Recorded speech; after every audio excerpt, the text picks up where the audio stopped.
Hi Prerana, hello. How you? I'm good. అందరి దగ్గర నుంచి విన్న మాట చాలా ఎర్లీ ఏజ్లో పెళ్లి చేసుకున్నావు. 27లో చేసుకున్నా. 27లోనా? 23, 24లోనే ఆయనతో లవ్లో? నాకు పెళ్ళయి జస్ట్ 2 years అయింది. ఇప్పుడు నేను 25 అనుకుంటున్నారా? లేదు లేదు, 23, 22 ఆ టైంలో కదా పరిచయం మీ ఇద్దరికి? 21. 21లో పరిచయం. సో ఇంత అంటే ఇండస్ట్రీకి ఐదర్ చాలామంది ఇంకా పెళ్ళి అవ్వలేదని పాయింట్లోనే ఉంటారు. ఎందుకంటే మేబీ ఛాన్సెస్ సరిగ్గా రావేమో, ఆపర్చునిటీస్ రావేమో, పెళ్ళి అయిందని తెలిస్తే ఎక్కువ ఫేమ్ రాదేమో అనే పాయింట్లో. ఎందుకు ఆ 27 ఏజ్లో పెళ్లి చేసుకోవాల్సి వచ్చింది? 27 is very old first of all. Very good age to get married. నాకు ఆయన 21 ఏజ్ నుంచి 20 ఏజ్ నుంచే తెలుసు. సో పరిచయం అయితే చాలా ఇయర్స్కి ఉంది. సో నేను ఎవరిని పెళ్లి చేసుకోవాలి అనుకుంటున్నానో ఆయన నాకు దొరికేశారు. 27 అయిపోయాను, దేనికోసం వెయిట్ చేయాలి? ఇప్పుడు అలా చూస్తే ప్రతి హీరో, ఇది హీరోయిన్ లైక్ ఫీమేల్కి ఎందుకు అప్లై అవ్వాలి నాకు తెలియదు. ఎందుకంటే ప్రతి హీరో పెళ్ళయి పిల్లలుండి పెద్ద పెద్ద పిల్లలు ఉన్నారు, అయినా వాళ్ళని దేవుళ్ళ చూస్తారు. సో హీరోయిన్కి పెళ్ళైతే అది ఎండ్ అయిపోవాలి అని ఏముంది? సో నాకు ఎప్పుడు personal life is personal life, professional is professional. ఇప్పుడు ప్రొఫెషనల్ లైఫ్ కోసం నేను నా పర్సనల్ లైఫ్ని ఆపుకోవాలని ఎప్పుడూ అనుకోలేదు. ఆ టైంకి పెళ్ళి అవ్వాలంటే ఆ టైంకి పెళ్ళి అయిపోవాలి అంతే. So what is wrong in it అని నాకు అనిపించింది. ఇప్పుడు దానికోసం నేను యాక్టింగ్ని లైట్గా తీసుకుంటానని కాదు. It is very important to me, but I don't think రెండూ కలిసిపోవాలి అని. నా పెళ్ళి సపరేట్, నా యాక్టింగ్తో సంబంధమే లేదు. పెళ్ళైన వెంటనే నేను యాక్టింగ్ అంతా మర్చిపోయి దడ్డి అయిపోతానా? లేదు, లైక్ నా టాలెంట్ ఏదో నాది ఉంటుంది, పెళ్ళితో సంబంధం లేదు. సో ఆ టైంకి అయిపోవాలని చేసేసుకున్నా. ఏమైనా ఇట్లా ఫేస్ చేసావా అక్కడ దాకా వెళ్ళి, అరే మీకు పెళ్ళి అయిపోయింది వదిలే ఇంకొకరు చూసుకుందాం అని రిజెక్ట్ చేసిన సందర్భాలు? నేను పెళ్లి చేసుకున్నది చాలా ఓపెన్గా ఉంది. సో ఎవరైనా అలా అనుకుంటే నా దాకా రాలేదేమో, నాకు తెలీదు. వాళ్ళు అనుకుని వాళ్ళ ఆఫీస్లో ప్రేరణ అలా ఉంటుంది, లేదు ఆమెకు పెళ్ళైపోయింది వద్దు అని అక్కడ అనుకుంటే నాకు తెలీదు. నా దాకా వచ్చి రిజెక్ట్ అయింది లేదు. సో పెళ్లి తర్వాత యాక్టింగ్ ఇదంతా ఆయనకు ఓకేనా మరి? ఎక్కడ రిస్ట్రిక్షన్? ఆయన ఓకే అన్నప్పుడే మేము డేట్ చేసాం. ఓకే. సో పెళ్ళి దాకా ప్రాబ్లమే రాలేదు. డేటింగ్ చేసినప్పుడు 21 ఏజ్లోనే మేము కలిసినప్పుడే నేను ఆల్రెడీ యాక్టర్. సో ఆయనకు ప్రేరణ అని తెలిసిన వ్యక్తి ప్రేరణ యాక్టింగ్ చేస్తుంది. సో ఆయనకు అప్పుడే తెలుసు. So no problem. ఎట్లా ఒక సాఫ్ట్వేర్ అండ్ ఒక ఇండస్ట్రీలో పనిచేసే అమ్మాయి ఎట్లా మింగిల్ అయ్యారు? కాలేజ్ క్లాస్మేట్స్ మేము. సో సో సాఫ్ట్వేర్ కాదు కదా, నేను కూడా ఇంజనీరింగే చేశాను, ఆయన కూడా చేశారు సేమ్ క్లాస్లో. నేను ఇంజనీరింగ్ చేస్తూ యాక్టింగ్ చేశాను. So it did not mingle. As students we met. నేను ఈ ఫీల్డ్కి వచ్చాను, ఆయన ఫీల్డ్కి వెళ్ళారు అంతే. సో ఇంటర్నెట్లో ఈ 9 to 5 జాబ్, నాది టైమింగ్సే లేని జాబ్, డేట్స్ లేని జాబ్. కరెక్ట్గా వాళ్ళకి సాటర్డే సండే ఆఫ్ ఉంటుంది, నాకు కరెక్ట్గా సాటర్డే సండేనే షూటింగ్ పెడతారు. మండే టు ఫ్రైడే ఇంట్లో కూర్చుని ఉంటాను నేను. సాటర్డే సండే కరెక్ట్గా అందరూ ఇంట్లో ఉన్నారు, ఫ్యామిలీ ఇంట్లో ఉన్నారు అన్నప్పుడు నాకు షూటింగ్ డేట్స్ పెడతారు, నేను షూటింగ్కి వెళ్ళాలి. సో చాలాసార్లు కరెక్ట్గా మాకు పండుగలు ఉంటాయి, లేకపోతే ఏదో ఫ్యామిలీ ఫంక్షన్ ఉంటుంది, అప్పుడు నేను షూటింగ్లో ఉంటా. అదే, బట్ ఏం చేద్దాం, ఈ ఇండస్ట్రీనే అలాగా, ఈ టైమింగ్సే అలాగా, డేట్సే అలా ఉంటాయి, అడ్జస్ట్ చేసుకోవాలి. సో బట్ లక్కీలీ నాకు నా in-laws and my husband they understand. So మీ ఇద్దరిది one of the cutest pair in television industry. So మొన్న ఓంకార్ గారి షో చూసిన తర్వాత ఇంకా మీ బాండింగ్ కానీ, మీ క్యూట్ గొడవలు కానీ జనాలు బాగా కనెక్ట్ అయిపోయారు. ఈవెన్ మొన్నటి వరకు ప్రేరణ సెలబ్రిటీ అంటే తర్వాత నుంచి ఇప్పుడు Shripad celebrity. So after that show ఆయన లైఫ్ ఎలా చేంజ్ అయింది? బయట గుర్తుపడడం కానీ అట్లాంటివి జరుగుతున్నాయా? అన్యాయం.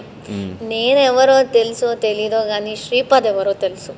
నాకు ఫ్యాన్స్ వదిలేయండి, నాకు ఫ్యాన్స్ లేరనుకుంటా, శ్రీపాద్కే ఎక్కువ ఫ్యాన్స్ ఉన్నారు.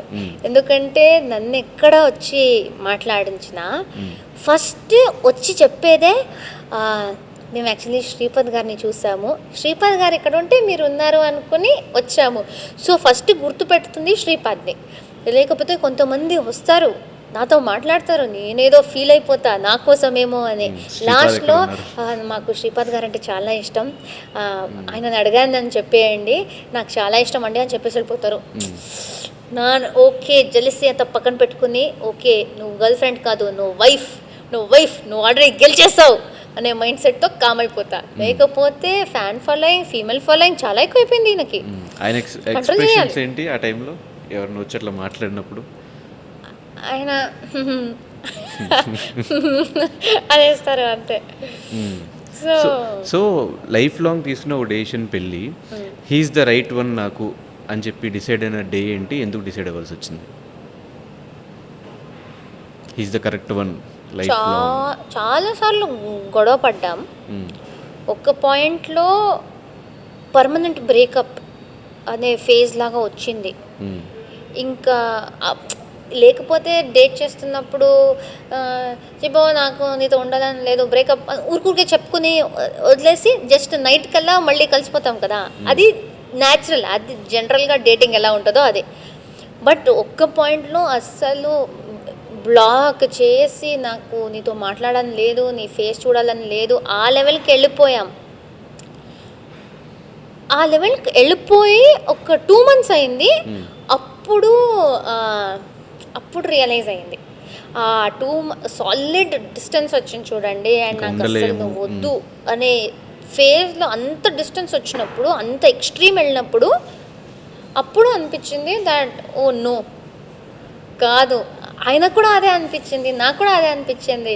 ఆయన హైదరాబాద్ నుంచి నన్ను కలవడానికి బెంగళూరుకి వచ్చి నా కోసం వెయిట్ చేసి, దెన్ నేను కూడా ఆయనతో మాట్లాడి అలా ఆ point I think that break was the biggest lesson that ఆయనకు కూడా ఐఎమ్ ద వన్ అండ్ నాకు కూడా హీఈస్ ద వన్. సో ఎంత గొడవ అయినా పర్లేదు, నీతోనే ఉంటా అని ఐ థింక్ అప్పుడు నేర్చుకున్నాం. సో గొడవలు అయితే అవుతూ ఉంటాయి, కామన్. ఓ యా, పెళ్ళయ్యాక అయితే అసలు వాట్ కైండ్ ఆఫ్ ఇన్సిడెంట్స్ కి మీరు మొగుడు చాలా లేరు నాకు, ఒకడే. ఆ మొగుడు ఇంత కోపం వస్తుంది. ఏమని పిలుస్తా ఏవండి అట్లా ఏమన్నా రెస్పెక్ట్? శ్రీపాద్ నాకన్నా 7 months చిన్నోడు. అవునా? అయ్యో, ఆయన హైట్ చూస్తే తెలీదు కానీ 7 months సేమ్ ఇయర్, మేము 96. బట్ ఇది ఎప్పుడు తెలిసింది? బిఫోర్ మ్యారేజ్ అయినా ఆఫ్టర్ మ్యారేజ్ తెలిసింది? క్లాస్మేట్స్ కదా మేము.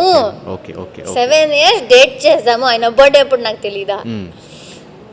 సో దానిలో మ్యాటరే లేదు యాక్చువల్లీ. సో ఇవ్వండి ఏం లేదు. ఏదైనా కొత్తగా పరిచయం అయ్యి అరేంజ్ మ్యారేజ్ ఏమైనా ఉంటే మేబీ అలా పిలిచేదాన్నేమో. శ్రీపాద్ ఏ అలా ఇలానే పిలుస్తా. సో మరి ఎప్పుడు కిడ్స్ ప్లానింగ్ లేదు, దానికి నేను కొంచెం పుష్ చేస్తున్నా పర్సనల్ లైఫ్ని. సెట్ అయిన తర్వాత లేదు, ఎందుకంటే ఇప్పుడు పెళ్ళైతే కూడా నేను పని చేయొచ్చు, బట్ ఏమైనా కిడ్స్ ప్లానింగ్ ఏదైనా చేస్తే నేను ఇంట్లో కూర్చోవాలి. That will push my career. So నేను కొంచెం పని చేసి హ్యాపీ ఉన్నప్పుడు I want to go for that. కానీ మీ అంటే ఈ బ్యాచ్ అందరూ కలిసినప్పుడు ఎప్పుడైనా రెగ్యులర్గా, సో వాళ్ళ టాక్స్ అన్నీ ఒకటి సపరేట్ నడుస్తూ ఉంటే ఎప్పుడైనా అనిపించిందా నాకు పెళ్ళి అయిపోయింది లేదో మాడుకున్నారు సరే మాట్లాడుకోని అనే పాయింట్? వాళ్ళ టాక్స్ ఏముంటాయి అక్కడ, మింగిల్ అవుతావో లేదా? యాక్చువల్లీ మెజారిటీ అందరికీ ఇంకా పెళ్ళి కాలేదు కదా, వాళ్ళు వాళ్ళ పార్టీల గురించి, వాళ్ళ డేట్ల గురించి ఇదంతా మాట్లాడుకుంటూ ఉంటారు. గర్ల్స్ గురించి బాయ్స్ గురించి. నేనైతే నా మైండ్లో ఒక్కడే బాయ్ ఉన్నాడు, వాడి గురించే నేను ఆలోచిస్తూ ఉంటా. వీళ్ళది ఏదేదో స్టోరీలు ఉంటాయి, ఫన్ స్టోరీస్, ఏదేదో చేశారో, అక్కడికి వెళ్ళాము, ఇలా అయిపోయింది అలా అయిపోయింది అదంతా. నేను పాస్ట్ 8 years నుంచి నా స్టోరీ ఇలానే ఒకటితోనే వెళ్తుంది. సో వాళ్ళు ఏం చెప్పినా, ఇప్పుడు ఫర్ ఎగ్జాంపుల్ వాళ్ళు 5 years బ్యాక్ ఒకరిని డేట్ చేశాను, వాళ్ళతో ఈ స్టోరీ ఇలా ఉంది, వాళ్ళ గురించి చెప్పడం. ఇప్పుడు ఈయనని డేట్ చేస్తున్నా, వీళ్ళ స్టోరీ ఇలా ఉంది. నేను ఎంత ఆలోచించినా ఎప్పటి నుంచో నాకు ఒకడే, సో వాడే నా స్టోరీ. సో కొత్త కొత్త మాటలు చెప్పేది ఏం లేదు. నేను ఎంత స్టోరీ చెప్పుకున్నా శ్రీపద్ గురించే చెప్పుకోవాలి. So but I'm not sad about it, I'm very happy. And so usually okay, నేను హ్యాపీగా ఉన్నా, వీళ్ళ బాధలు విందామని హ్యాపీగా కూర్చొని వింటా. చాలా మంది ముదురు బెండకాయలు ఉన్నారు సర్కిల్లో. సో వాళ్ళకి ఎప్పుడైనా పెళ్లి చేసుకో, ఎన్ని రోజులు ఇట్లా తిరుగుతావు అని సజెషన్స్ ఇచ్చిన సందర్భాలు? బెండకాయలకి ఏం చెప్పలేము. దే ఆర్ బెండకాయస్ బికాస్ దే ఆర్ బెండకాయస్. సో వాళ్ళు ఎప్పుడు చేసుకోవాలనుకుంటారో అప్పుడే చేసుకుంటారు. మేము ఎంత చెప్పినా వాళ్ళు చేసుకోరు. సో వాళ్ళ టైం వాళ్ళది. సో ప్రెసెంట్ నీ క్లోజ్డ్ సర్కిల్ అంటే ఎవరు? ఎవరు? యష్మి. యష్మి నా క్లోజెస్ట్ సర్కిల్.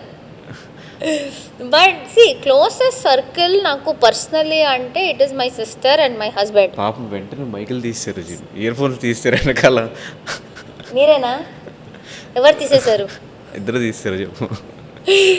నాకు యాక్చువల్లీ స్పీకింగ్ ఏంటంటే, నేను చెప్పినట్టు ఎక్కువ నేను ఇలా బయటికి వెళ్ళడం ఇదంతా చేయను. సో నాకు క్లోజెస్ట్ అంటే నా చెల్లి, నా హస్బెండ్. యూజువలీ నేను my family is my closest people. Usually ఇన్స్టాగ్రామ్లో క్వశ్చన్స్ అని వేస్తే, లేకపోతే ఈ లైవ్ వెళ్తే కూడా అడుగుతారు మీ క్లోజెస్ట్ ఎవరు అని, బెస్ట్ ఫ్రెండ్ ఎవరు అని అడుగుతారు. ప్రకృతి అని చెప్తాను, నా చెల్లి. సిస్టర్ కాదు, ఇంకో బెస్ట్ ఫ్రెండ్ చెప్పండి అంటే శ్రీపాద్ అంట. అరే ఈ అమ్మాయికి ఎంత చెప్పినా వీళ్ళిద్దరు తప్ప ఎవరైనా చెప్పండి అంటారు. సో మెయిన్గా closest circle is my family only to me, because I don't go out much. లేకపోతే నేను ఎవరిని కలిసినా ఇంతే ఉంటా. సో ఎవరిని కలిసినా ఆ మూమెంట్లో వాళ్ళే నాకు అందరికన్నా క్లోజ్ అనే ఫీలింగ్లోనే నేను ఉంటా. సో నాకు ఒకరితో హేట్ ఉంది, నాకు నచ్చదు అనే కాన్సెప్టే ఉండదు. ఎందుకంటే నాకు కోపం లేకపోతే ఏదైనా నెగిటివిటీ 5 minutes కన్నా ఎక్కువ ఉండదు. సో ఎవరైనా ఎంత చేసినా నాకు ఒక 5 minutesలో నేను అంతా మర్చిపోయి మనమే బెస్ట్ ఫ్రెండ్స్ ఆ రేంజ్లో ఉంటాను నేను. సో ఆ లెవెల్కి క్లోజ్ ఫ్రెండ్స్ అంటే, క్లోజ్ సర్కిల్ అంటే అలా స్పెసిఫిక్గా ఏం లేదు నాకు. అండ్ చిన్నప్పటి నుంచి నేను చాలా మూవ్ అయ్యాను వన్ ప్లేస్ టు అనదర్. ఎప్పుడూ మేము ఒకటే చోట ఉండేదని లేదు. నాన్న ప్రాజెక్ట్స్ జాబ్ ప్రాజెక్ట్స్ వల్ల చాలాసార్లు షిఫ్ట్ అయ్యాం. సో నాకు ఒక చోట్లోనే ఉండి ఫ్రెండ్స్ చేసుకోవడం నేను ఎప్పుడు నేర్చుకోలేదు. నేను ఫ్రెండ్స్ అయ్యే లోపల అక్కడి నుంచి వేరే ఎక్కడికో షిఫ్ట్ అయిపోతాం. సో వాళ్ళు నాకు క్లోజ్ ఫ్రెండ్ అయ్యే లోపల కొత్త ఫ్రెండ్స్ అయిపోతారు, వేరే షిఫ్ట్ అయిపోతారు కదా. సో కొత్త ఫ్రెండ్స్, వాళ్ళు క్లోజ్ అయ్యే లోపల మళ్ళీ షిఫ్ట్ అయిపోతాం. So I would like to think నేను ఒక ఫ్రెండ్ చేసుకుని ఆ ఫ్రెండ్షిప్ మెయింటైన్ చేసుకోవడం ఎప్పుడూ నేర్చుకోలేదు. అందుకే నాకు అలా జాన్ జిగురి దోస్త్ అనేది ఎవ్వరూ లేరు. థ్యాంక్ యూ సో మచ్ ప్రేరణ, ఈ టైం ఇచ్చినందుకు. And all the very best.